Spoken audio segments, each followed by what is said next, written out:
All right, good evening. We're about to get started here. Everybody go ahead and take their seats. I'm going to call this meeting to order of the Mayor and Council for March 8th, 2022. Tonight, given the invocation, is going to be Pastor Chris Tanton. He's the chaplain with the Villercas Police Department. Good to see you, sir. And followed by that, we'll have the Pledge of Allegiance from Archie Barber, Officer Archie Barber. So if everybody would please rise. Go ahead, sir. All right. Let's pray. Father God, we just take a moment to pause and say thank you for your goodness, for your grace, for your mercy. Lord, there's just so much going on in our world today, so much turmoil, war, people fighting for their lives and for their country. And Lord, I pray that we just don't lose sight of what's most important.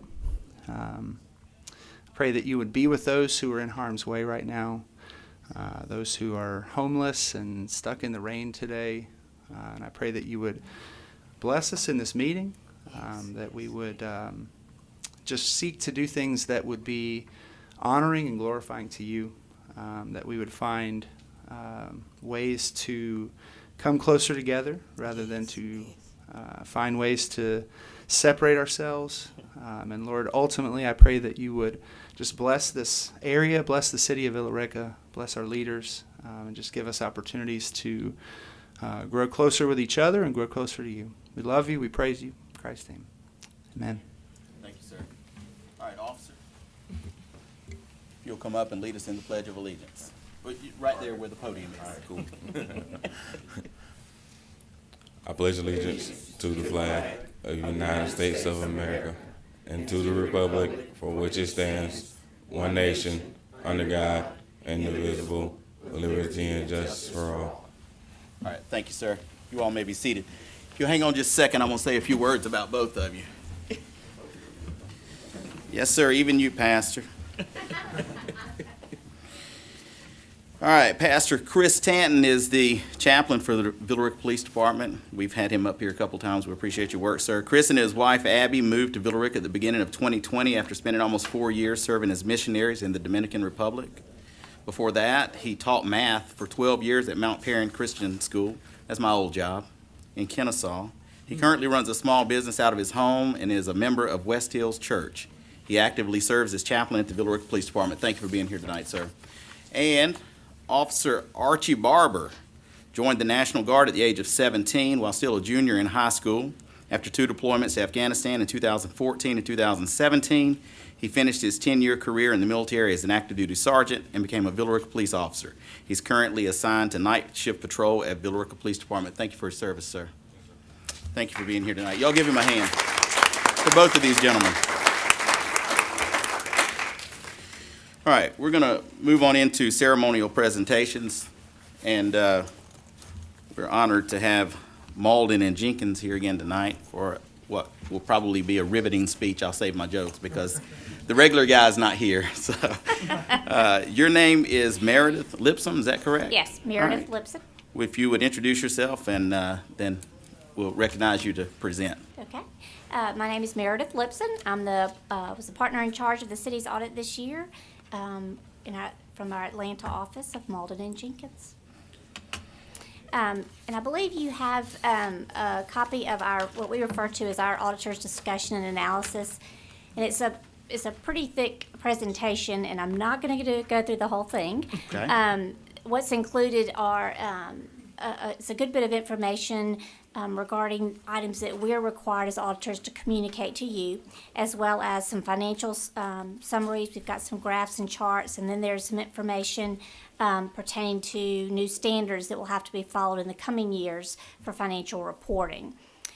So if you would, if we could turn to page 4, Independent Auditor's Report.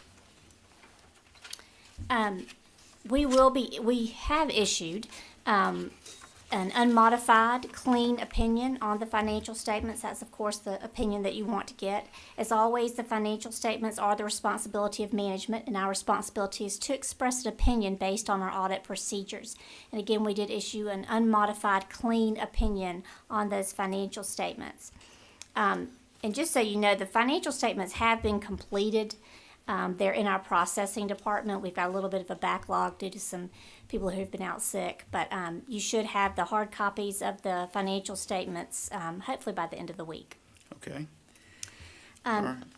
One thing to note on page 5 is that you all do go above and beyond what is required of the by the state of Georgia. You all prepare a comprehensive annual financial report that includes a lot of additional data, statistical data, trend data, for a 10-year period. So you do go above and beyond. And fiscal year 2020, you all for the first time submitted the report to the GFOA's Certificate of Achievement program, and you all were awarded the Certificate of Achievement for Excellence in Financial Reporting.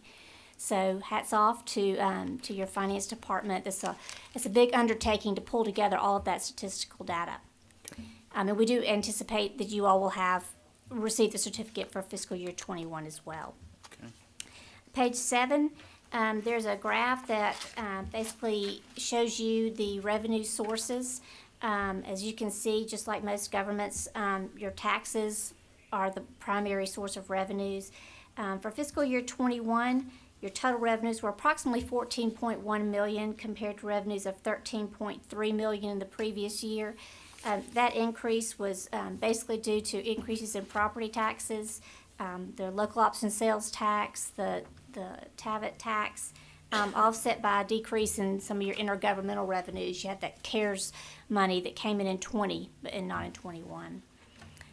Page 8, same scenario with your expenditures.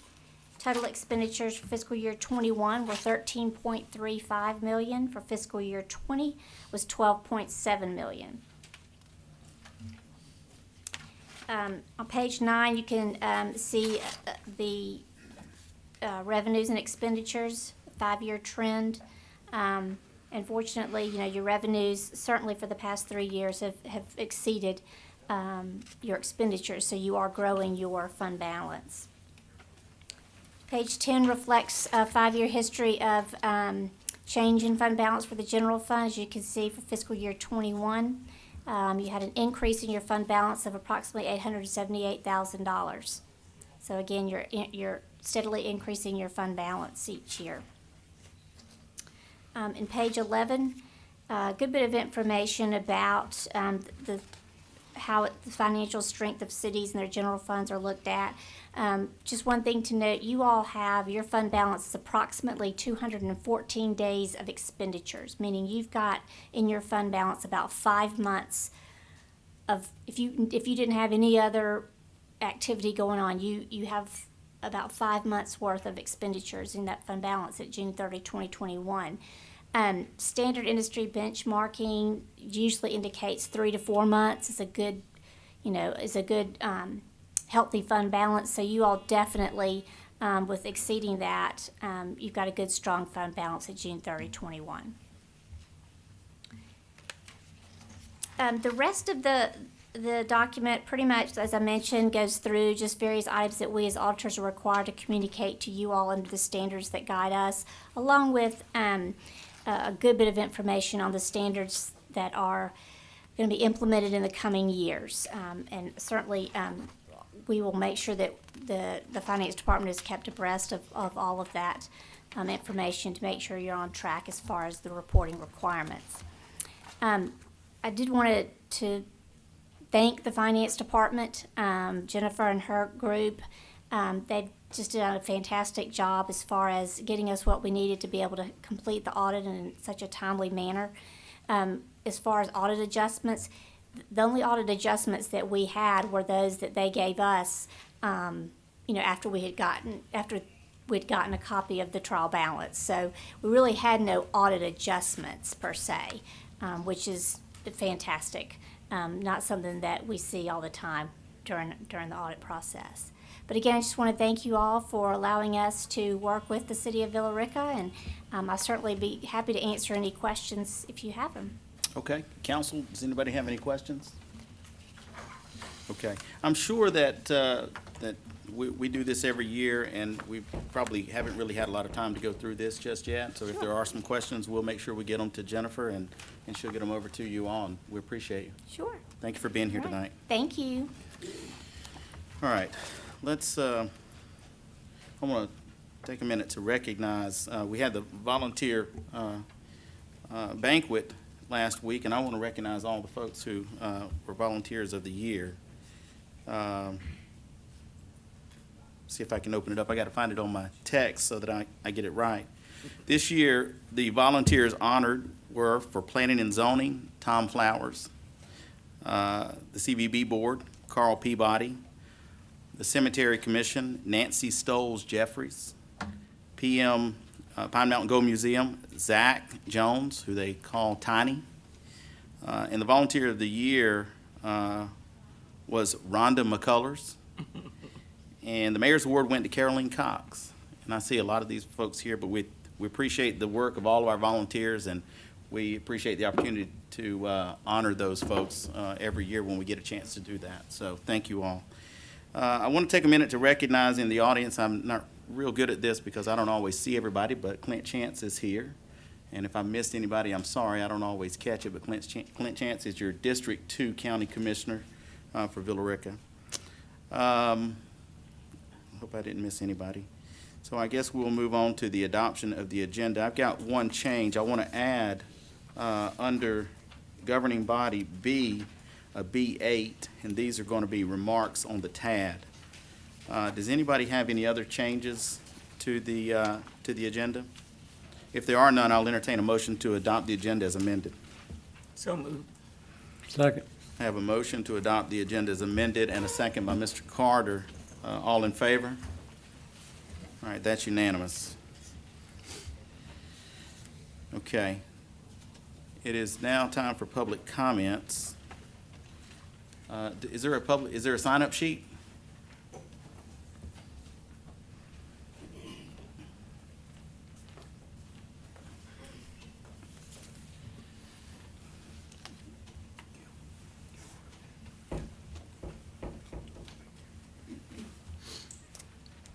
It's okay. All right.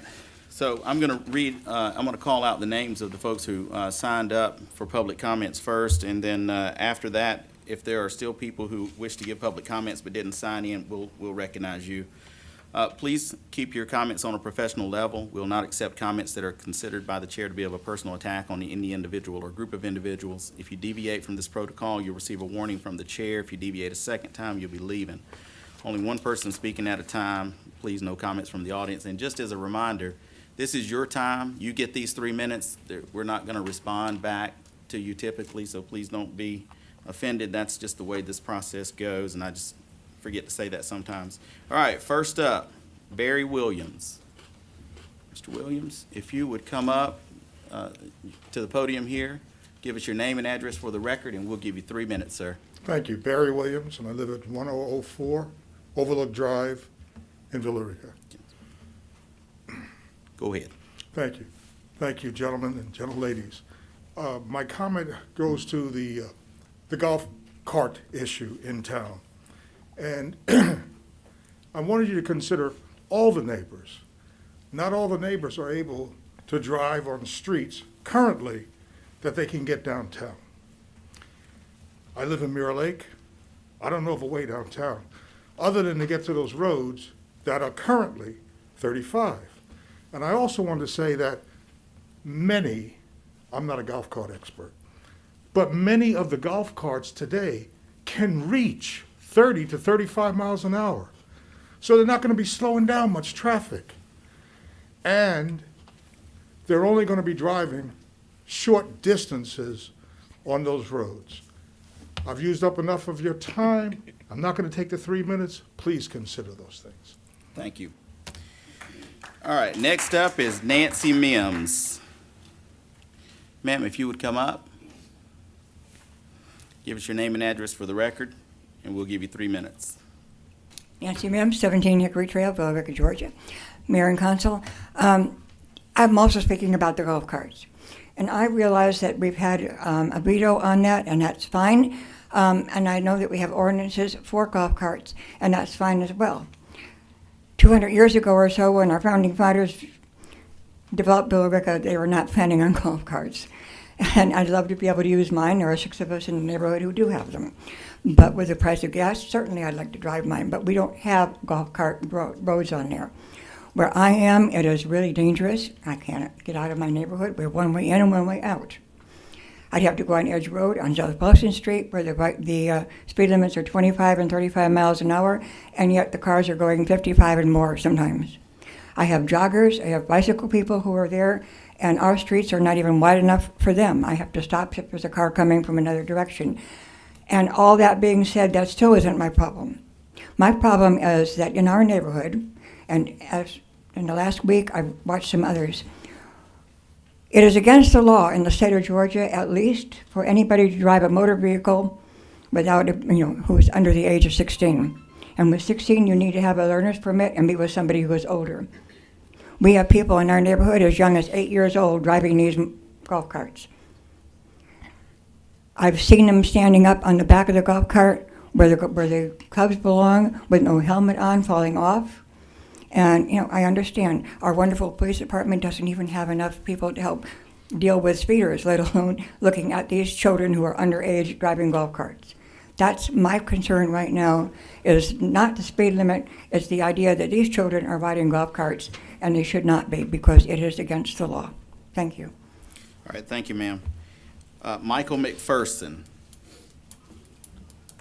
Sir, if you'll come up, give us your name and address for the record. We'll give you 3 minutes. Only 3, huh? Michael McPherson, 103 Chadwick Place, Villerica, Georgia. I'm coming up and talking about a potential compromise. We have 2 different groups that have discussed the golf cart issue. And I know that there was a veto, and I know that the mayor has done that for a significant reason, for safety. And I think safety is a big issue that we're all looking at. And I think we're all looking at the idea that we want a golf cart friendly community. There's been at least 2 years worth of discussion on that. There's been a lot of research done into it, and we see where we're going in the future. So I think we can certainly see safety is a big issue, enforcement's a big issue, and the future of having a golf cart friendly community is a big issue. So we're all on the same page. Now, we come to the veto. We've got a 3-2 decision right now. My suggestion is very simple. I'm imploring the mayor to rescind his veto and to ask the city to finally put forth a plan that would put into place roads. We've cherry-picked a few dangerous roads, yes, and we should sit down. The city should tell us what roads that should be usable, have the proper signage for safety, crossings, all the things that would give us the safety that we need that we do not have now, and put that into place and have it in 45 days for the city council and the mayor to look at, that would give us the safety we're looking at, and not have one of these votes that will come down to a 3-2 that will polarize people's decisions towards the city council of how they voted. And I don't want to see that happen, so that people will say, hey, you did this, you did that. It can be solved very simply by the city manager and his department to do this. I guess I got shut off here with my mic. Probably it's on purpose, but that's all right. That's all right. I should get an extra 30 seconds. I think this is personal. This could be personal. I can hear you clearly. This could be personal. I can hear you clearly. Okay, but please, let's hold off this vote. Is the other mic? Hold off this vote. Okay, but let's use the hand. Okay, in the event, forget it. Let's hold off this vote put it and give it in the hands of the city, 45 days to give the city council the time to get something that will show the safety protocols that you want to see that will keep this golf cart situation safe, enforceable, and make us a golf cart friendly community. Everybody will be happy then. But All if right. you go ahead and do the All right, thank veto, you. Mine's that'll off, be too. but you cut me off here now. That's all. All right, thank you. Yeah, you can hear me. Why is my mic off? I'll sit with my. Is that mic off? Oh, they're all off. Test, test. Hey, Jim, Yep. We're all out. we don't have any mics anymore. All right. Hello? I'm going to continue on. You're going to keep working on that, Jim. Okay, so I've reached the end of the list, though. Is there anybody here who didn't sign up who would like to speak in public comments? Sir, if you'll come up, give us your name and address for the record. We'll give you 3 minutes. What happened to the screen?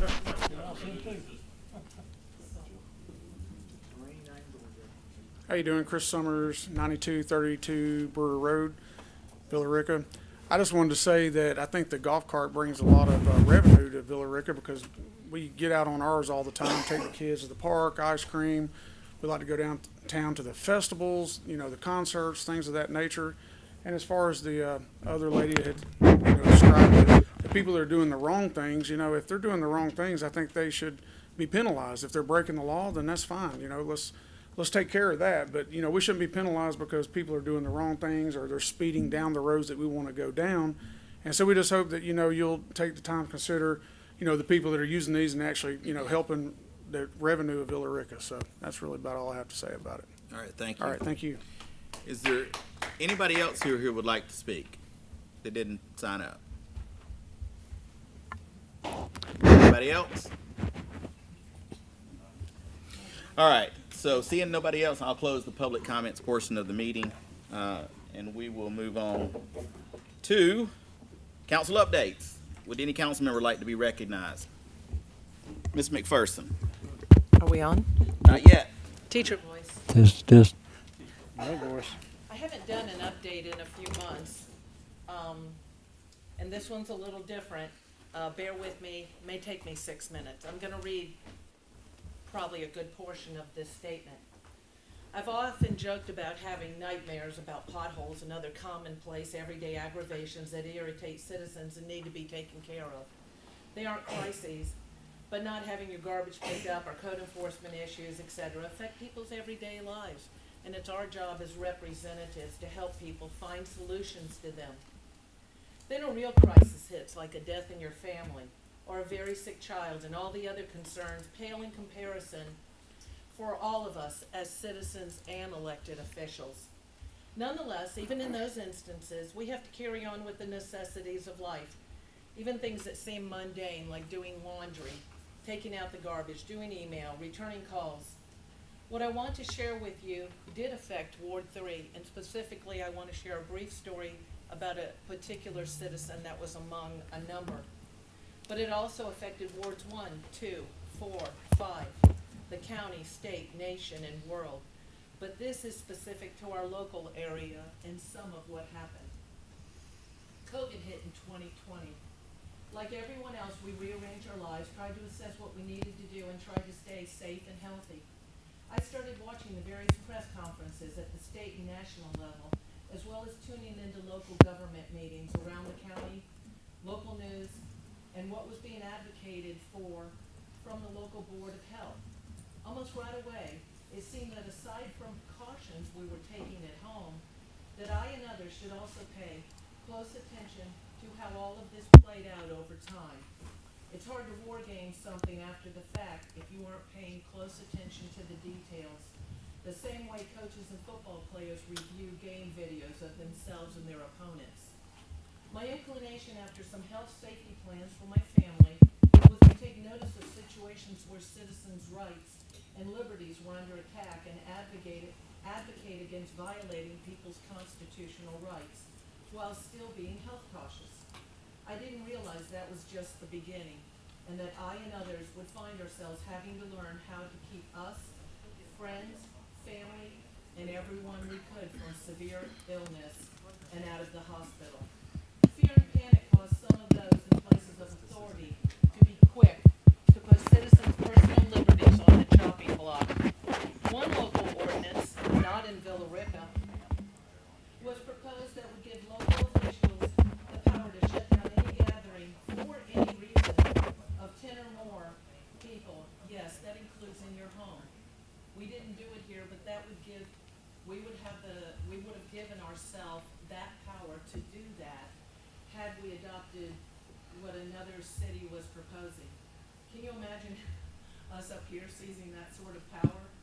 It would have also been illegal to do something as simple as go for a pleasure ride on your motorcycle. Thank goodness a West Georgia representative stopped that sort of thing. Government decided which businesses were essential and the ones which weren't. Big box stores remained open with numerous people in them, while small businesses were forced to close, because that makes sense, right? If your job is what makes you able to put food on the table and pay your bills, it is essential to you. Oh, you need to go ahead and restart. I don't care if the whole thing goes down. Shutdowns that some states did, and ours only lasted for weeks, unlike some of the other states. But some restrictions went on for months, and even though I'm grateful it was less severe here in Georgia, there are still those who lost their businesses and some their life savings, along with increased mental health problems, drug and domestic abuse, suicide, and more than what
including ones we knew to, excuse me? It's you. Keep going. Okay. At the same time, some people, including ones we knew who tested positive and were symptomatic, and a few of you are in this room tonight, were being told to go home and isolate, to take Tylenol, sent home with cough medicine for COVID. Come back and go to the ER if you get worse or are struggling to breathe. Come back when you get worse or you can't breathe. Help from most in the medical field and industry was MIA until you were bad enough to have to go to the ER, where caring doctors and nurses were working themselves into exhaustion, doing the best they could, but having their hands tied with certain treatment options because of the authorities above them. That put some of us as citizens in the position of watching out for our neighbors, learning what we could, and dispensing that information to keep friends, family, associates, colleagues, whoever we could, out of the hospital. And we were quite successful with it. From ages of 40 to 90 years old are some of the friends and people we knew that were able to stay at home and be treated, some with just the things we had recommended. Others, doctors had to be involved, whether it was on Zoom calls, over the phone, or there were 2 we knew of in Carrollton and 1 out in Harrelson, who were actually doing treatment. So we held a local Liberty meeting, which we hold regularly, and we dispensed this information to as many people as we could as what to do, since the medical community as a whole was not doing it. So I remember exactly where I was, 2 minutes. I remember exactly where I was when I was campaigning, coming out of a driveway onto Stockmart Road, when I got the text message from one of my constituents who said, I tested positive. I'm like, the flu, the what? I was thinking maybe COVID. I also do business with the company he works for. I said, what, positive for what? And he told me what it was. And he says, but I'm feeling better just taking the vitamins and things you told me about. And I told him, let's call him Mike, because that's a common name, and it's to stay anonymous. I said, Mike, that's not enough. Delta is moving much faster. You've got to get more help. I said, are you able to read your oxygen levels? I have the meter at home. I can come over. I'll test it for you. And I referred him to a doctor, and in short, this is somebody who probably had 2 more comorbidities than myself, and I didn't have Delta. We were able to connect him on a Friday evening. It was getting dark. It was after 6 o'clock, and that doctor in Carrollton went to his clinic, opened up his office after hours to see this constituent, and he's only one of several others. And I just want you to know, should this happen again, there are those of us who will be prepared, whether the medical community or not is not. I believe this will be a shameful time in medicine when we find out what was done. And just 2 weeks ago, lastly, I had a close friend of mine who had an infection and called their doctor, and they were told, we are not treating sick people. Something's wrong with medicine, and it may be at a big level, but when it comes to our backyard, we need to do all we can, and it may not be part of my normal job, but as a citizen, it was to take care of them, whether they were in my ward or not, and do what I could. That's all. I know I've taken a decent amount of time. Thank you for hearing me, and thank you for your patience. Okay, any other council members wish to be recognized? Let me say first, we're not gonna get the sound back tonight, but my understanding is it's still streaming, so these mics are still working, okay? Just so Okay. everybody knows. But they're not working in the room. The amp is not working. Okay, anybody else want to be recognized? All right, Mr. Well, Montan.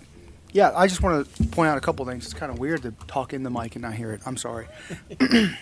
So I found out today that the Text My Gov, which we launched or approved about a month or 2 ago, is now up and running. So encourage a lot of the citizens to sign up for that. I think Mr. Denny is going to issue a press release on that. I'm sorry. Yeah, that's kind of the odd part. Yeah, so I found out today that Text My Gov is up and running. So if you go to the City of Villercas website, you will see you'll be prompted to sign up for that. And I think we'll have a more formal press release on that, detailing, providing more details on it soon. The other thing I wanted to congratulate the Billerica Parks and Rec 10 under boys for making it to the state championship game. Fortunately, they didn't come out with a victory, but congratulations for a good season. Okay, anybody else? Okay, all right, let me close council updates. Earlier today at 10 a.m., the council and the mayor met in a work session and created a consent agenda. I'm going to call out the items that were placed on the consent agenda. And then if there are no objections to any of those items, I will ask for a motion to adopt the consent agenda. Item number 1, Fullerville Soccer Field lighting repair. Item number 2, approval of workers' compensation insurance for March 10th, 2022 through June 30th, 2022. EPD. Item number 3, EPD mandated long-term water quality monitoring. Item number 4, write-off customer receivables. Item number 5, authorize the eligible use and transfer of American Rescue Plan Act. These are the ARPA funds to assist with upgrading the North Plant. Item number 6, fiscal year 2022 budget amendments, numbers 146 through 168. Item number 7, approval of special event permit, application and sale of alcohol. Item number 8, final adoption of the Villerica Livable Centers Initiative Study. Are there any objections to any of those items? Hearing no objection, is there a motion to adopt the consent agenda? I'll make a motion we adopt this consent agenda. Mr. Carter makes a motion that we adopt the consent agenda. Ms. Marchman makes a second to that motion. All in favor? All right, that's unanimous. We've adopted the consent agenda. All right. Let's move on to page 2. All right, this is the governing body. The first item is the discussion of the mayor's standing committees. So every year, the mayor appoints the standing committees for the council, and there are 5 of those. This year, I replaced the library committee with a transportation committee. And when I did that, I choose I select a chair for each committee. And those chairs are, each council person gets one, and I accidentally gave the chair gave 2 chairs to one person and left out Ms. McPherson. And that was an oversight, and I'm going to correct that tonight. And when she mentioned it to me, I said, I'll correct that and I'll do it in public. So I am going to change the chair from the council member for Ward 4 on the Housing Committee, from Anna McCoy to Leslie McPherson. And I am going to change the chair on Public Safety from Matthew Montahan to Anna McCoy. You got that, Teresa? And I apologize for that oversight to Ms. McPherson. Okay, we will move on now to approval of the council meeting minutes of January the 11th, 2022 and February the 8th, 2022. Council, you've had an opportunity to review these minutes. Are there any modifications to these? Are there any, is there a motion to adopt the approval of those minutes? Motion to adopt. All right, I have a motion to approve the adoption of the council meeting minutes of January the 11th, 2022 and February the 8th, 2022 by Councilwoman McCoy, and a second by Councilwoman Marchman. All in favor?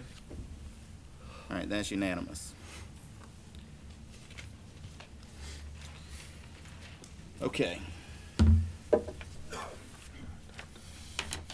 next item is the mayor's veto of the amendment of the PTV golf cart ordinance. So I'm going to read this statement here tonight, and we will see where we go from here. And I'll explain a little bit about this. On February the 8th this year, the City Council, by a vote of 3-2, passed an ordinance that would change existing law by allowing golf carts and PTVs to travel on any city street with a mile-per-hour rating of 35 miles per hour or lower. The current law restricts these vehicles to streets with a rating of 25 miles per hour or lower. I was clear last summer and at every occasion that this item came before the council in a work session that I would only support such a change if the change designated the affected streets, complied with state law, and had the support of staff and the Villercas Police Department. The ordinance passed does none of these things. The charter gives the mayor 3 days from the date of the action to decide whether to veto an action by the council.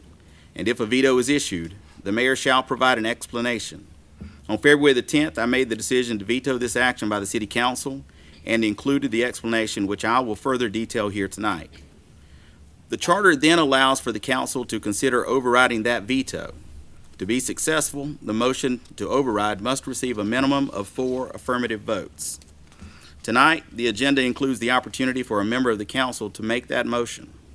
But before we get that far, I want to take a moment to offer an off-ramp of sorts. It is possible that not everyone had all the information at the time this decision was voted on. It is my expectation that the use of golf carts will be a big part of the future in this city and in many cities. I have said many times I own a golf cart. I support the expanded use of golf carts, and I expect to see their use grow exponentially. We will, sooner than expected, find that these vehicles traverse our roadways throughout the city and at some point on or along every road in the city. There are responsible ways to get there, but a blanket change to the maximum speed rating of the streets upon which golf carts can travel is not the answer. It is not possible to responsibly and safely, by fiat, a snap of the fingers, change a 200-year-old city into a fully traversable golf cart community. It takes careful planning, and it will be costly. The city faces too many traffic concerns now. More low-speed traffic will only worsen the traffic situation. The safety concerns for a number of our streets and roads that have bad terrain and limited visibility should be self-explanatory. The state law requires all crossings or intersections where PTVs are allowed to be designated for that purpose and be constructed as an active grade crossing. PTV crossings shall be indicated by warning sign W1111 of the standard highway signs and be clearly visible in both directions by vehicles traversing the highway, which is being crossed or intersected by PTVs. Signs shall be erected on every highway which comprises a part of the state highway system at that point on the highway which intersects the corporate limits of the municipality or boundaries of the county. Such signs shall be at least 24 by 30 inches in area and shall warn approaching motorists that PTVs are authorized for use on public streets. All costs associated with such signs shall be funded entirely by the local authority. Ordinances establishing operating standards for PTVs shall not be effective unless appropriate signs giving notice are posted as required by this subsection. That's state law. Even if you were to make this change, none of these have been done. There are not adequate signs throughout this city. There are some. There are not enough. Today, I was fortunate enough to have somebody on the phone that told me where one was. I had never even seen one. This is what they look like. Today, I saw my very first one. There's probably a need for nearly 50 of these across the city if you were to meet state law. So what can we do? I've said before, I said in this statement that I support the use of golf carts. I support the expanded use of golf carts. But there are streets in this city that are too dangerous for a golf cart, and people who visit our city do not know that they're going to run up on a golf cart. We need to do the homework that it takes to make this work if that's what we're going to do. What we need to do is map out designated streets, provide a map to the general public, meet all state requirements, including signage and designations, engage in a public awareness campaign, appropriate the funding that is needed, and then, honestly, we need to revamp and simplify the existing golf cart PTV ordinance that we already have. That thing is a mess. From 2014, you can't even read it. It's convoluted. It doesn't make sense, and we don't even follow it to begin with. So the idea that you just throw more golf carts onto the street makes no sense to me. So I said there was an off-ramp, right? What you can do, nobody makes a motion to override the mayor's veto. You let the law pass, let it fail, and go back to the drawing board and create a law that we can all agree with. With that being said, I'll recognize any council member who wishes to be recognized. Mr. Carter. Let me say this, Mr. Mayor. This law, this ordinance was put into place 10 years ago, back in 2012. We've had golf carts on 25-mile-an-hour streets throughout the city since that time legally. Now, I know we need to work on the ordinance. We need to make it safe to use them. But we do want a golf cart community, so how do you propose we direct the staff to proceed with this? We don't want to sit on this thing another 10 years. You're not kidding. Well, so first off, let's first figure out how we're going to deal with this veto first. But I do think it's a fair question, and how we get there, I don't know. I need that answer before Well, I understand, but let me tell you, that's what I think we can do. Those are the things I laid out that we can do. But the question before us today is on the veto. You know where my mindset is. You know what I want to do, and we can work together to get that done. But I can't tell you at this moment because it takes staffing. Folks have to sit down and look at this. We have to involve the police department. There's a lot of things that have to go into it that just simply didn't go into it. I know that when I first mentioned to you all last summer that you need to get a list of streets where this was viable, you did ask for a copy of those. I think staff got them to you. No, we never got them. We got, Well, I believe you did. we Mr. got Carter. streets that it would apply to, 35-mile-per-hour streets. I believe it was Danny's recommendation, was it not, that that staff recommend maybe what they would consider maybe the safest designated route. Is that your memory of that? 'Cause Yeah. that's my recollection. We never got that. We did get several lists, one, and then we got a corrected one with a few more streets, so that we would know, and it was at the, actually, Attorney Mecklin, it was his advice that we find what those streets are, so we could actually look, okay, what does this affect? Where, so we'd know what we're talking about. Oh, well, that sounds fair. That sounds like part of the process that I laid out. And then even if we wanted to take a couple off, but the problem was, we made proposals, we wanted to do this, but never once was there the offer to, okay, well, I'm not okay with what you want to propose here from anyone else on the governing body. How can we work this out with a compromise and maybe mark some streets as off, a few streets as off limits or something like that? So there was no other proposal to look at. Okay, anybody else want to be recognized? All right, Mr. Montahan. So all right, let me get used to this. I'm sorry. All right, so my issue with all of the issues that you pointed out, Mayor, was they are already in the ordinance. The ordinance already requires decals. It requires seat belts. It I requires. didn't say anything about decals or seatbelts. But it In requires- fact, I said that ordinance was convoluted.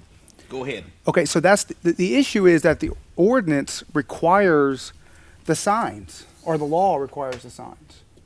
So the problem we have is that we're looking at a situation where for 10 years, the city at a staff level or council level did not give any weight or acknowledgement of this ordinance. And then we allowed people to go out and drive around in golf carts without putting up the proper signs, without doing the decals. But now we want to come back and try to correct all that in a motion or on a separate issue. The issue here is not whether are safe, but it's whether we're going to increase the speed limit from 25 to 35. And we're throwing in all these other failures of the city over the last 10 years on top of that. So had the city not failed in the last 10 years to enforce the decals, put the signs up, do the inspections, then the crossings, thank you, Councilwoman, then we would only be talking about, we're going to increase the speed limit by 10 miles per hour. But instead, we're throwing all this other stuff on top of this issue when the issue is only, do we increase the speed limit from 25 to 35? Do we need to go back, clean the ordinance up? Yes. Do we need to enforce the ordinance that is on paper currently? Yes. But does any of that have anything to do with whether or not we increase the speed limit? I don't see it. So, okay. Well, if you don't see it, I would have to question what in the world you just heard me say. If you don't meet all the requirements for the signage, your idea is, well, let's just enhance how many vehicles are on the road? So then, instead of vetoing this, why are we not discussing repealing the whole ordinance? Because that's essentially what you're arguing. No. You're essentially arguing none of this works, therefore we shouldn't do anything with it. Mr. And Montahan, the reality is question you're keeping the before status me quo. was a veto. That's all the question was before me. You didn't pass a repeal of an ordinance. I didn't veto a repeal of an ordinance. I vetoed the changing of the speed limit that these golf carts could travel on. I understand that, but Okay, your I can't argument, by fiat make a decision about an ordinance. If you want to make a motion to repeal an ordinance, you do that, and then I'll decide if I want to veto it. That's not the motion before us. but I'm not the one that's making the argument that we should essentially repeal it. I'm making the argument that we need to enforce what we have, and then on top of that, I don't see how that affects whether or not we increase the speed limit by 10 miles per hour. We can't sit here and bring, we can't come up here and bring, All right, can I say one thing? The very Go ahead. last thing I said was revamp and simplify the existing golf cart PTV ordinance. I said the thing was a mess, and it is. Because that's part of how did I start that? What can we do from here? All right, The Ms. issue- McCoy. So we have just described everything we're failing at, and we're gonna up the speed to 35 miles per hour. Is that what I'm hearing? because the issue is not whether we should fix the ordinance, clean the ordinance up, or repeal the ordinance. The issue on the table is, do we increase the speed limit to 35 miles per hour? The And your reality argument is, we're failing. no, and we the need to reality increase is we need to invest the time, energy, and effort to not fail at it. it. that's the I reality. agree with that. We don't. So we don't need fail at it. to go and put the Ms. signs Montana, out. Why would do we that have have come an? before this change, though? Should that have come Should before have this come, change? yes, but Okay, the that may be reality my is we only waited point. 10 years for it to come along, and it Sir, never has. You've been on the council for 3 years. I don't live in a golf cart community, and I'm on an island south of bordered by state highways and county roads. Well, So I do live in a golf cart community, and I have heard from my constituents and other people on both sides of the issue. And I have heard, and in Mirror Lake, which is the bulk of my ward, they want a golf cart community. But I also live in Mirror Lake as well. And I have talked to somebody on, who messaged me on Nextdoor or email or something. And I told them I have 2 teenage daughters. I have a 16-year-old and a 13-year-old. My 16-year-old, a year ago when she got her permit, was on Connors Road. I was with her, and she was in my ex-husband's Jeep, and she was going maybe a little above golf cart speed, got passed right by the Connors Road pool, which there's a curve. My car beeps all the time when I get close to a curb or anything comes near my car, it beeps every day at that curb. There are issues with Connors Road. In my car, I have run off the road in the rain and on Pumpkin Hill Road. And I'm gonna say this, I used to have a golf cart, and where's the chief? Back there? Okay, I'm not gonna give too many details since the chief's back there, but as an adult, I have made bad decisions in the middle of the night on my golf cart, and I'm not gonna lie about that. So this needs to be, I'm not against a golf cart ordinance to make Billerica more golf cart friendly, and that's what I tell everybody who contacts me. I'm not against it. This is just not the correct way to do it. And I had one constituent tell me, because I have teenage daughters, that I'm putting my personal beliefs before that, and I don't think so. I think this is a safety issue for the community. And I do think a golf cart ordinance would, more accessibility would make us more attractive and everything like that, but this is not the right way to do it, where we've already described where we're failing and we're wanting to up it. So let's do something instead of putting I always get this confused, the cart before the horse. If we're gonna have a golf cart community, let's make a commitment and do it right. And let's not motion for the veto. All right, thank you. Mr. Carter. Okay. I represent Ward 5. Most of Ward 5 is south of I-20. You cannot get downtown from any of those subdivisions south of I-20 without getting on a 35-mile-an-hour road. At one time, we had proposed golf cart pass. That went away. 10 years in the making, hasn't happened. Before us right now is the mayor's veto, and I do think it deserves a vote by the council so we can establish each person's standing on it. I'm going to make a motion that we override the mayor's veto on the PTV golf cart ordinance. All right, I have a motion, a motion to override the mayor's veto, and a second. Y'all have a great audience here. And a second, and all in favor of overriding the mayor's veto? are we gonna have further discussion on that? We just had discussion. Oh, we're burned out. You are too. All right, all opposed? Oh, I'm sorry, I missed that. Is there further discussion? No, All right, the mayor- there was no the- further discussion. there was I 3 favor. affirmative votes. I was favor.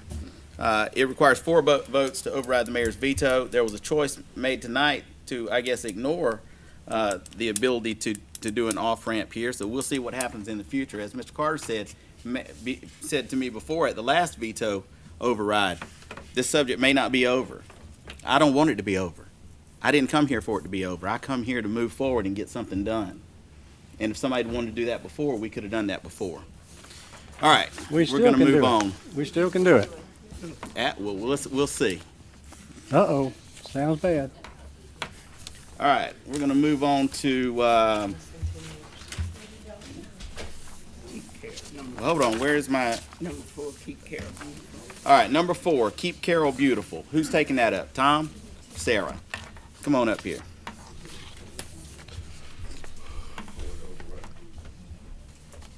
Good evening, Mayor and Council. Yeah, you have to speak up. Sorry. I can barely hear you. So we have 2 items in regards to Keep Carroll Beautiful tonight, and I'm actually here to just introduce the Executive Director, Marty Griffin. She's here tonight. She also brought one of the Keep Carroll Beautiful board members, Kate Dissinger. That's okay. All right, if you ladies would come on up. They have 2 requests for the council, a facility use request for an event and a sponsorship request. All right, come on up. Sorry, we don't have mics. No, that's okay. Good evening. My name is Martina Griffin. I am here representing the board of Keep Carroll Beautiful. I'm the executive director of the organization, and Kate Dissinger is the vice president of the board. And first of all, I would like to thank you very much for giving us an opportunity to be here again. Last year, I decided we really need to move to Villercas because the council meetings are very interesting, and it's always Wait till I propose boats on the road. That's what I was thinking of today. Boats. we always end up in a good company. So last year I was speaking after the president of the University of West Georgia, so it's yeah. it's a little stressful. But I also wanted to thank you very much. You guys were the first community to mention us this year. I believe you may have received a letter from Keep Georgia Beautiful Foundation about our last year's achievements, and we appreciated it very much to be mentioned in the Villercas newsletter. I believe it was the February one. So just really quickly, last year we hosted our electronics recycling here in Billerica in the fall, and Billerica community collected over 5,000 pounds of electronics. And that is fall is our slow season, so this spring we're hoping to come back to Billerica for the collection again, and this time maybe get to the 10,000. I think we can do this. People get excited about spring cleaning. They find old laptops, PCs, printers, tablets in the closet, and they just want to get rid of it. This is a way to get rid of them in a environmentally friendly way. Electronics contain pretty nasty chemicals, and I believe with Carroll County being mostly rural county, we don't want any of that stuff to go into our groundwaters and into our agricultural land. So it's a free event for all participants. You can just drop off all the electronics, and there's absolutely no fee for participating to the public. Just a really quick mention, last year we also were able to work with the county to bring black glass recycling, and I believe in the next few months, the Temple Convenience Center, which is the closest one, I think, to Billerica, will also feature a glass bin, so the glass recycling will be available to the Billerica community. Okay. And just to add to that, we're really grateful for being partnered throughout all of Carroll County, but as Leslie was reading her statement at the beginning here, as folks have been at home during COVID, we've also been getting a lot of outreach as people have been cleaning out, looking at extra items in their home, going through some of those timeframes where we have that 10 days where we're really trapped at home. And the volume has increased. Our volume of requests has also increased. And a big theme that we've had is from Villercas wanting to see more of our programming. And it's been great to have our events and to see the turnout that we had for our fall electronics. I know I got to see Shirley as well, and she helped support on site. But we really want to bring more of those opportunities here to Billerica, and the sponsorship really does help us do that, in addition to the facilities, and we hope to see more people from this room also joining us at those events this year. Okay, so you are asking for the use of the V-Plex on April the 30th, is that correct? That's correct.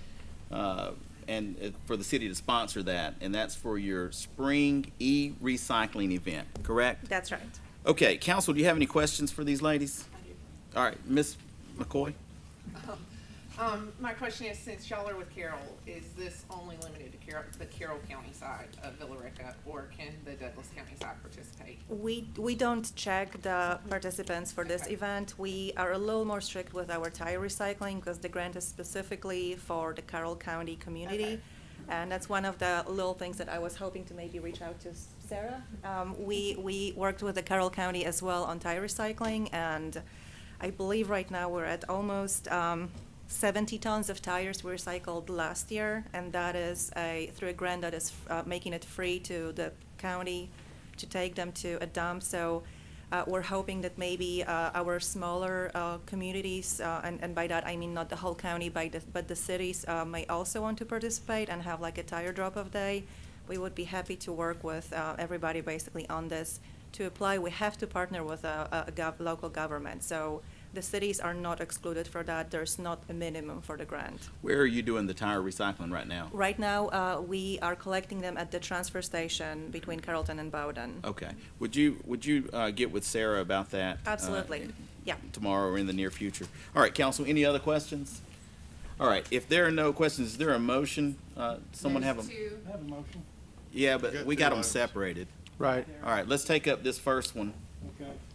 I'll make a motion to approve the use of the V-Plex by Keep Carroll Beautiful on April 30th, 2022 for a spring e-recycling event. Second. All right, I have a motion to approve the use of the V-Plex facilities and a second by Mr. Montahan. All in favor? All right, that's unanimous. Let's move to the sponsorship request.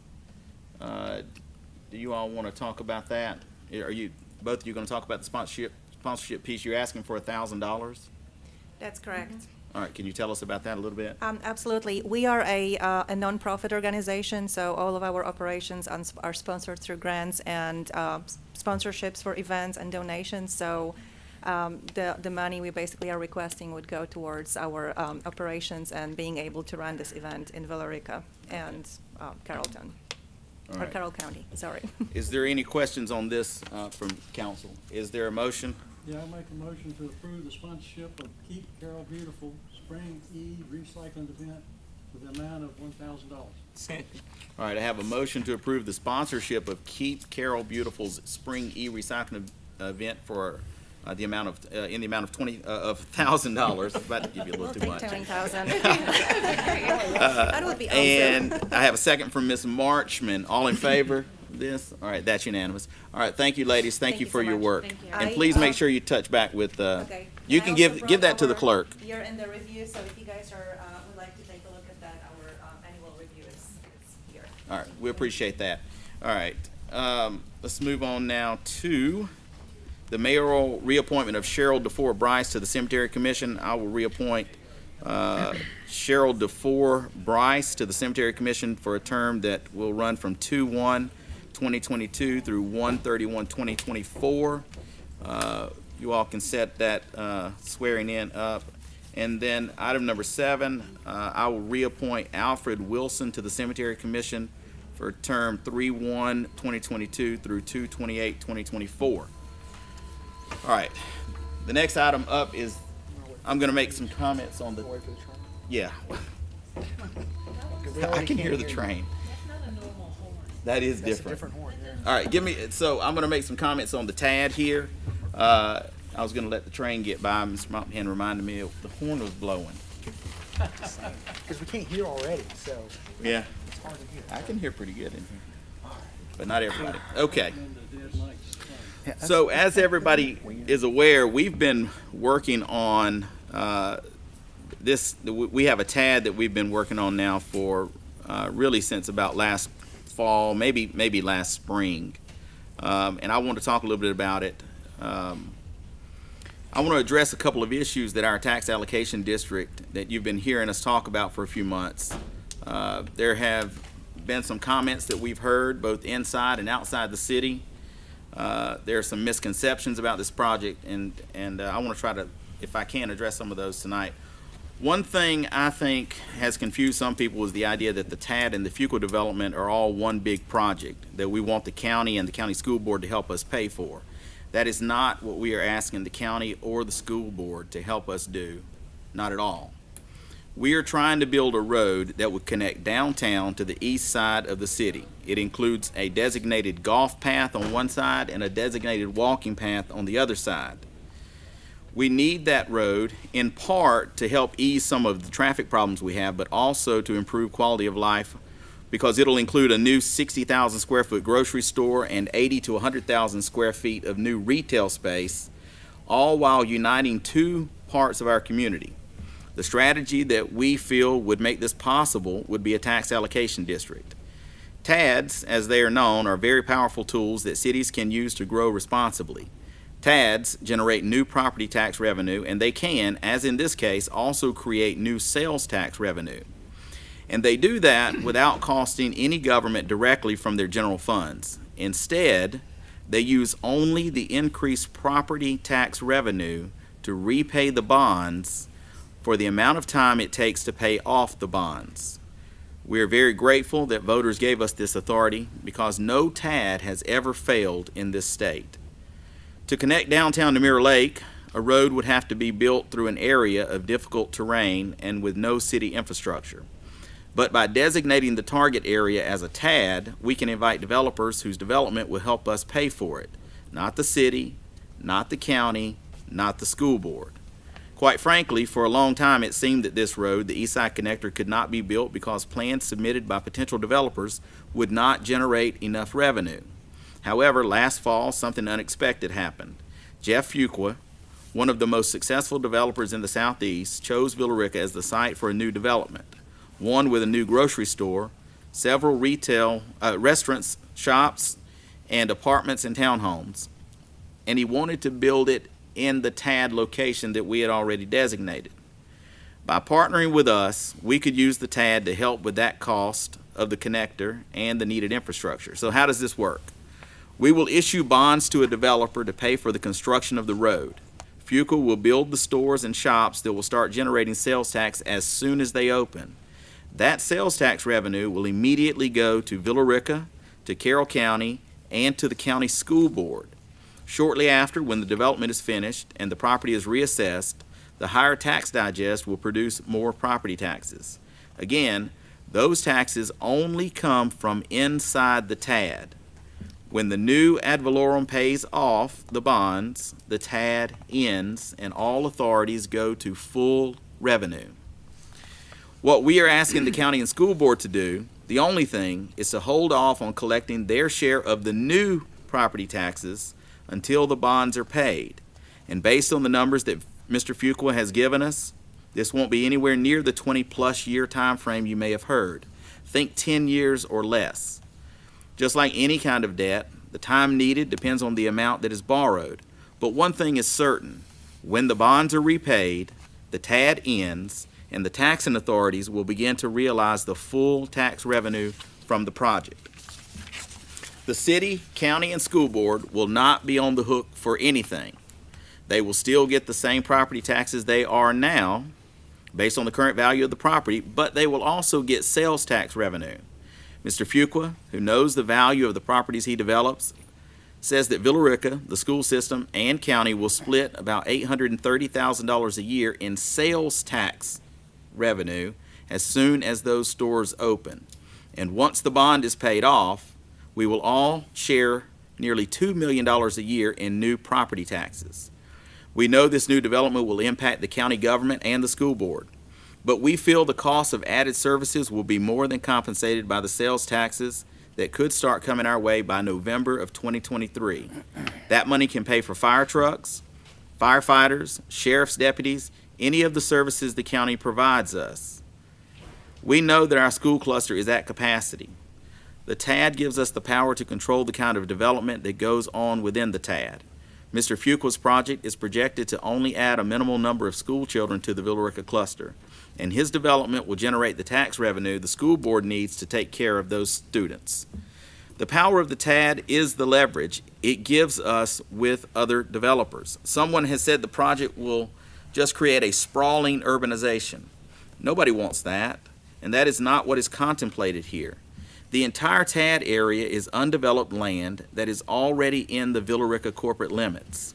Because we will have leverage with the developers that follow Mr. Fuqua, we can limit their projects to retail or homes aimed at the 55-plus market, or to young couples without school-age kids, or whatever type of development is best for us and our partners. Other communities have faced sprawl because they had to allow development to take place organically. But that won't happen here because of the power of the TAD. If the school board and county will agree to postpone their collection of the additional ad valorem for a few years, we can help them manage the growth that is inevitable here in Villerica and the part of the county all along Interstate 20. And this project has the added benefit of providing them with millions in significant tax revenue that they might never otherwise collect. We know there's a lot of concern about this plan and a lot of questions. We're here to answer them. We hope that in the meantime, people will listen to us and not mischaracterize what we are doing. We are citizens of Carroll County. We are taxpayers to the city, the county, and the school system. We are not strangers. We are friends. We are asking everyone to come with us on this plan because we know we will all be better for it. We have done our dead level best to try to communicate with as many people as we can. We put out as much information as we can. We are regularly seeing misinformation printed in the papers and comes out in these meetings. So we're trying to get out ahead of this. So we need the public's help in helping to understand this, Tad, and maybe reaching out to your school board member or your county commissioner to ask them to consider partnering with us on this tax allocation district. As I said before, these are great tools for development, and none have ever failed in the state of Georgia. All right, what's next on our agenda? Here it is right here. Okay, we're moving to community development, which I kind of wish we'd have had you guys up earlier. I know y'all had to be here for a lot tonight. Who's up? Ron? All right. C1, VA-01-22, parcel number V02-007-0012, Highway 61-101 at Leggett Drive. This is a request for variance from section 9.032C. This item will have a public hearing. Let me get Ron to introduce it first. Thank you, Mayor, and thank you, council members, for having me tonight.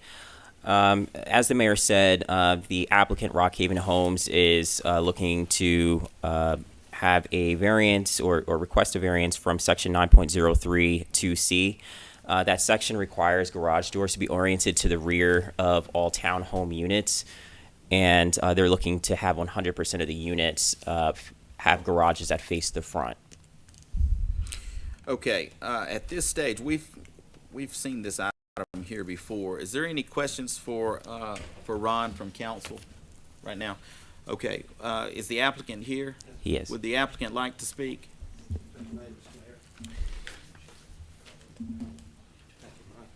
Evening, everyone. I'm Joe Fowler, Post Office Box 49, Douglasville. Good to see you all. I'm here with Mr. Brad Hughes with Rockhaven. He has a site plan of what has been approved from a zoning standpoint some time back. If you'll just... Yes, ma'am. Pardon me? Yeah, Joe, you might have to speak up just Yes, a hair. sir, I will. Thank you very much. This, you may remember, is a 21.75 acre site at Industrial Boulevard and Leggett Road. This is the plan, if I may just approach. Mr. Mayor. Yes, sir, absolutely. This is Leggett Road here, Industrial Boulevard here. Can everybody see that? Let's make sure. Okay, thank you, Joe. There is a 10-foot drop on this site right through here. You may remember our discussion from several months ago. There'll be a 10-foot retaining wall right there. So the site in the back is here, and then it steps down. And then in the front, you have an active stream right here with the necessary state-mandated setbacks. Okay. The request to rezone for townhomes was first filed over a year ago, January the 7th, 2021.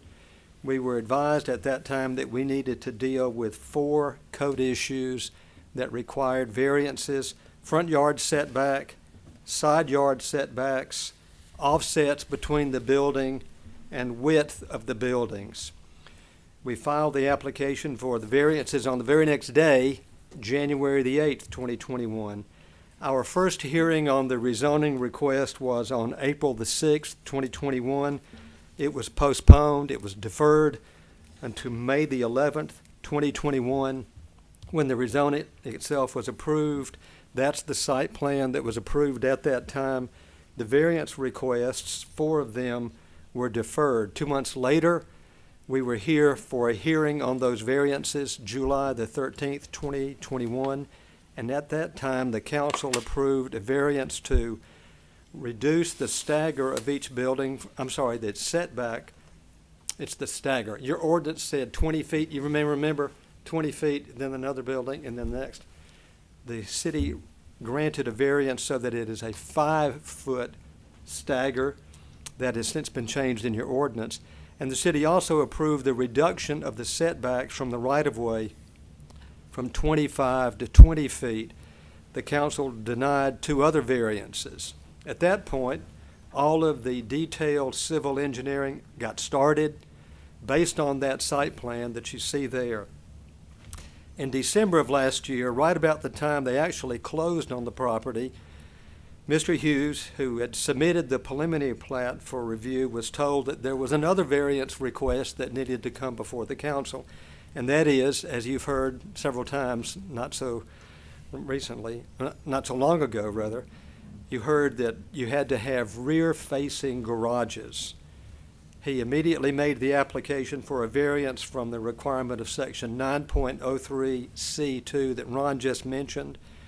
The rationale for the variance is simply that the project cannot be constructed with rear-facing garages.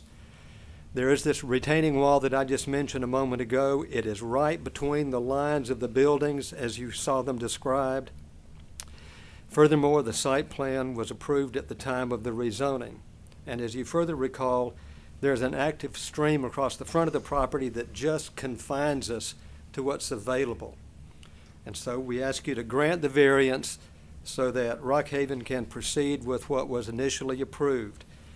Under the code, variances can be granted if the request does not injure the public welfare, does not harm adjacent property values, and the application of the ordinance creates a practical difficulty for the development.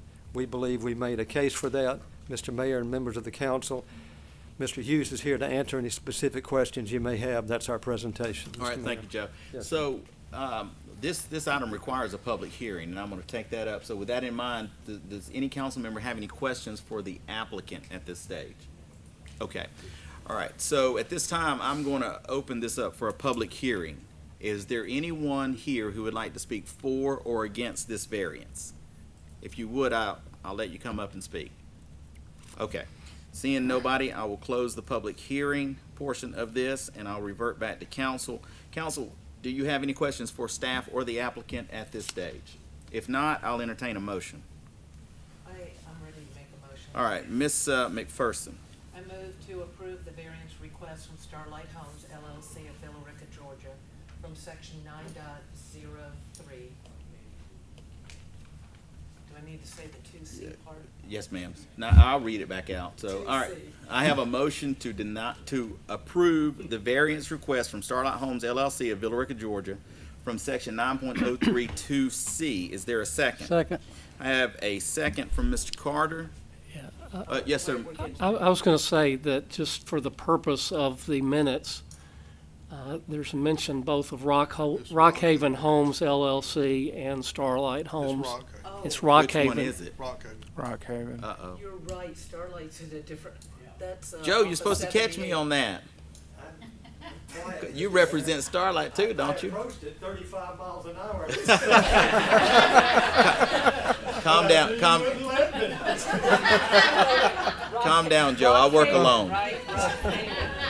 I work alone. Ready to do this? All right, yeah, let's do it again. Okay. All right, go ahead. I move to approve the variance request from Rockhaven Homes. Are you still LLC? Yes, ma'am. Of Villerica, Georgia, from section 9.032C. Second. All right, I have a motion to approve the variance request from Rockhaven Homes LLC of Billerica, Georgia, from section 9.032C, and I have a second from Mr. Carter. All in favor? All right, that's unanimous. Holy my goodness, Joe, you never got that. We don't want to see y'all anymore. So there's no no. Joe, now that's two. Keep it down to 35 now. You better Take have that him. plastic down the side, Take him too. with you. Gotta have lights. Yeah, all right. Well, see, it was worth it. You got to hear a whole lot, and you worked on your stand-up material. Thank you, guys. All right, next item up is C2. This is an amendment to the text section of 2.02 of the Villercas City Zoning Ordinance. This item also requires a public hearing. This is a change in the terms of planning and zoning members. Is this ready, Correct. Mr. Macklin? It is ready. There's one change that needs to be made in I the think- written version of it up there, but it can be acted on by the council tonight. Yeah, I think motion B takes care of that. Okay. All right. Motion. So the B part of the motion, you're talking about, Mr. Carter? Yeah. Okay. Do you all want to discuss this, or does somebody want to make a motion? I'm ready to make a This motion. is sort of a housekeeping thing. You got to have a public hearing, though. Oh, I'm getting ahead of myself. I need to do some stand-up for Jack. Okay. I got a golf cart. All right. So, all right, I'm going to open this up for a public hearing. Is there anyone here who would like to speak for or against this item? All right, seeing none, I'll close the public hearing. And now, Mr. Carter. okay. Well, this was just to clarify how we appoint the planning and zoning commissioners, and this will straighten it all out. And the motion B is, I move to approve the amendment to section 2.02 of the City of Villercas zoning ordinance as attached hereto, with the amendment that the planning commission of the City of Villercas should be comprised of 5 members who reside within the city limits of Billerica, Georgia. All other provisions of the amendment shall remain as in the attached proposed ordinance change. Okay, I have a motion to approve the amendment to section 2.02 of the City of Villercas zoning ordinance as attached hereto, with the amendment that the Planning Commission of the City of Villercas should be comprised of 5 members who reside within the city limits of Billerica, Georgia. All other provisions of the amendment shall remain as in the attached proposed ordinance change. And as Mr. Carter said, this simply sets the terms of office for the planning and zoning members and designates that each member of the city council would have the nominating right for a position on that board. Okay, is there a second? Second. All right, and I have a second. All in favor? All right, that too is unanimous. Good job, Mr. Carter. Mr. Carter found this and got this worked on in about a month. Did a good job. Okay, next up, Jennifer Hallman. Our financial update, January of 2022. Hello, Ms. Hallman. Want to go to the Go ahead. presentation file?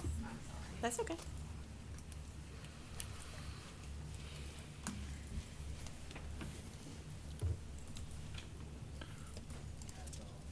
It's hard work doing this all by yourself, isn't it? There's usually 2 people sitting there doing this job. Where's Lisa?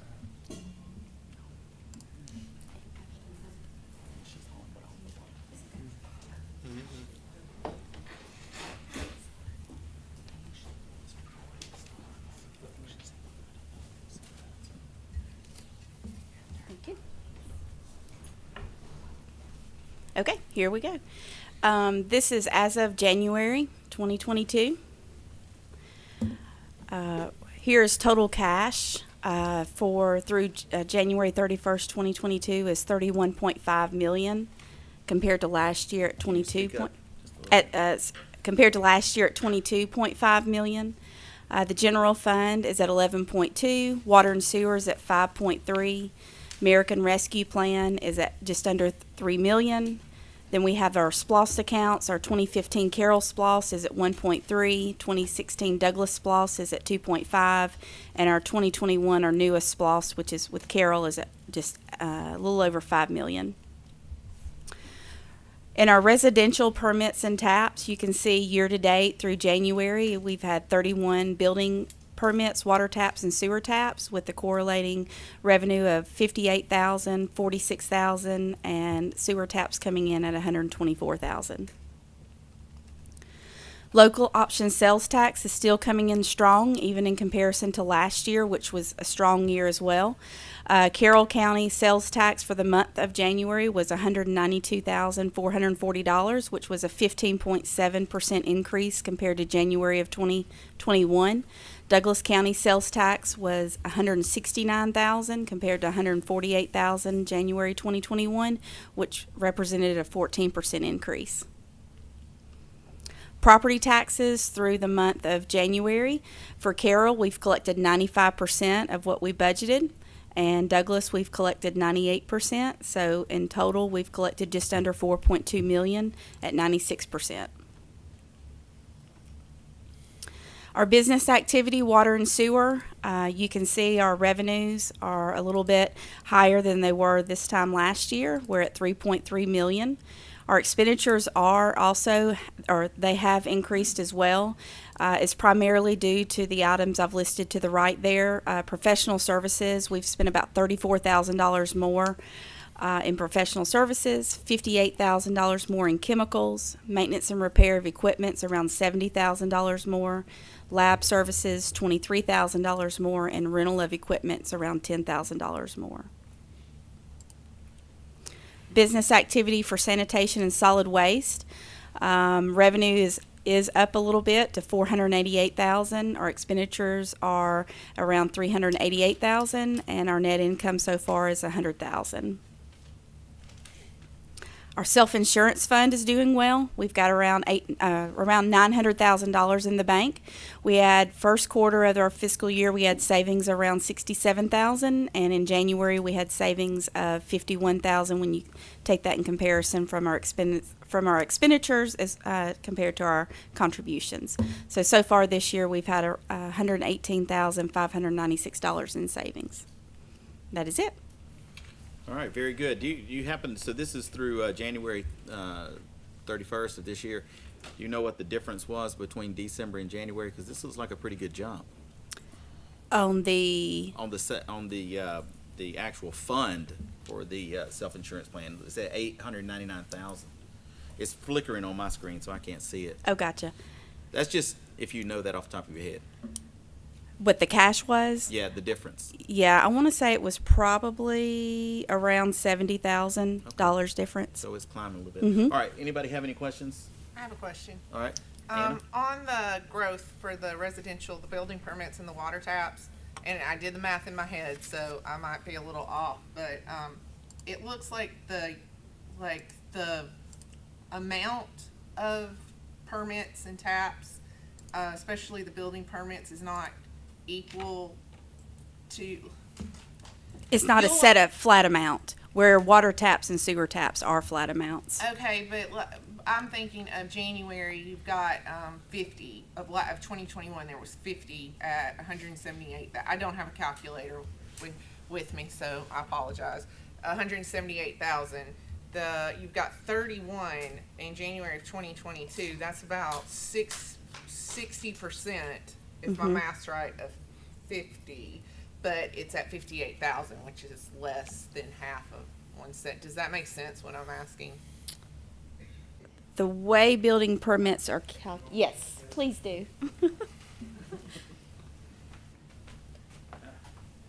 Yeah, Tracy Jarvis, Community Development. The way that works is different kind of permits. So we may have had more residential permits that only bring in about $1,500 on a building permit, where we may have had one big commercial permit in that same time last year that brought in $80,000, and remodel ones, so they vary depending on what type of permits they are. Okay, I just wanted to, I noticed that when she was going through, and I just wanted to ask a question. All right, thank you, Tracy. All right, any other questions for Jennifer? All right, thank you, Jennifer. Okay, we will move on to the city manager's report. You're not gonna do one? Okay. All right, so I probably covered a lot of that with the update on the task. Okay, is there anything before we go into executive? Is there anything before we go into executive? All right, if not, I will ask Mr. Mecklin to make a motion that I'll ask somebody, or not make the motion, but read out a motion for somebody to make here. I'll phrase the motion, which would be a motion for the council to go into for the purposes of meeting to discuss the future acquisition of real estate and a meeting to discuss or deliberate upon the appointment, employment, or compensation of a public employee. All right. Mr. Carter made the motion. Mr. Montahan seconded that. We are in executive. All in favor? We're in executive.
Motion.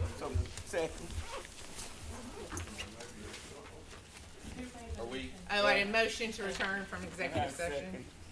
All right, we have a motion to return from executive session into regular session from Ms. McCoy and a second from Ms. Marchman. All in favor? Aye. All right, that's unanimous. We are back into regular session. Mr. Mecklen. Yeah, and we're here for the council to consider a motion to approve Brian Katz as the Human Resources Director for the city of Villerica. So moved. I have a motion to approve Brian Katz as the new HR Director for the city of Billerica from Ms. Marchman. I second. I have a second from Ms. McCoy. All in favor? That is unanimous. Mr. Katz will be joining us soon. All right. Is that all we got? I need a motion to adjourn. Motion to. Oh, hold up. I have an announcement. So, as you can tell, my eyes bother me. I have outpatient surgery next Tuesday and we'll be out a week. So I'll be doing Zoom and phone and all that, but can't lift anything, not supposed to drive, but I'm getting my drain line replaced. And I had this one done 8 years ago, so this is whatever, I didn't get a good DNA on the drain line thing or something. Well, we wish you the best. I'm not going to be here for some of that. So And I'll be out all day this Thursday too. this Thursday, like in 2 days. Annual doctor's appointment and some other stuff, So Sarah won't have to do HR, but she'll be the manager. Yep. And she's, if you didn't notice, she's moving into her new office already. By faith. All right. She keeps Well, we saying, I'm asking believing for- that he's coming. We asked for prayer for our city manager, and on that note, I move that we adjourn. And I second. All right. I have a motion to adjourn and prayers for the city manager and a second from Ms. McCoy. All in favor? That's unanimous.